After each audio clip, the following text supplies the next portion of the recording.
Mesdames, messieurs, il, elle, autres, bonsoir.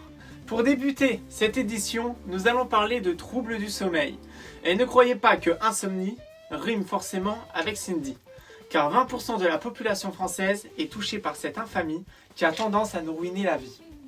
L'insomnie peut entraîner des troubles de l'humeur, une irritabilité, ce qui pourrait expliquer le comportement de nombreux Français. Oui, au vu des premiers symptômes, le pourcentage de personnes touchées semble sous-estimé. Une insomnie peut survenir au moment de s'endormir. Celle-ci, on l'appelle l'insomnie vicieuse. Au milieu de la nuit, celle-là, c'est l'emmerdeuse. Et il y a celle du petit matin, l'insomnie productrice, et celle qui te torture toute la nuit, celle-là, c'est l'insomnie procrastinatrice. Petit tracas du quotidien et mari agaçant sont les premières causes, mais aussi l'apnée du sommeil de votre femme, bleu, coups, douleur, maladroitesse du quotidien, ainsi que le manque d'eau, ou plus communément appelé abus d'alcool, sont responsables de ce trouble. Si vos nuits ressemblent à vos jours et vos jours à vos nuits, en France, on a mis en place un site internet pour s'auto-diagnostiquer au vu de la pénurie de médecins.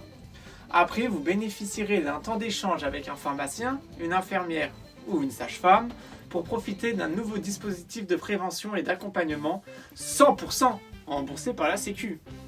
Adieu somnifères et anxiolytiques, et c'est parti pour ton autopsie. Fruits et légumes. À défaut d'avoir la pêche, la banane ou la courgette, les marchands de fruits et légumes ont depuis quelques semaines la citrouille. Effectivement, la grosse pomme orange a depuis quelques années le vent en poupe en cette période. Malgré de gros soucis de pousse suite aux grosses intempéries, les citrouilles barboteuses ont fini par montrer le bout de leur nez après un retour tardif de la piscine. On me signale dans l'oreillette que ce serait suite à un retard du TGV 5460 en provenance de Nîmes-Pont-du-Gard. La ponctualité et la SNCF, ça fait 4, 3, 2, 1. La la la la la la la la la la la la la la.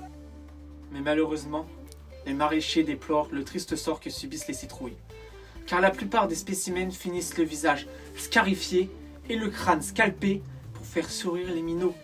Très peu finissent en soupe ou en purée, leurs boyaux ont la triste destinée de finir dans le compost au fond du jardin, c'est un fond vert, avec nombreux autres corps étrangers, bien moins chanceuses que Sidney Prescott.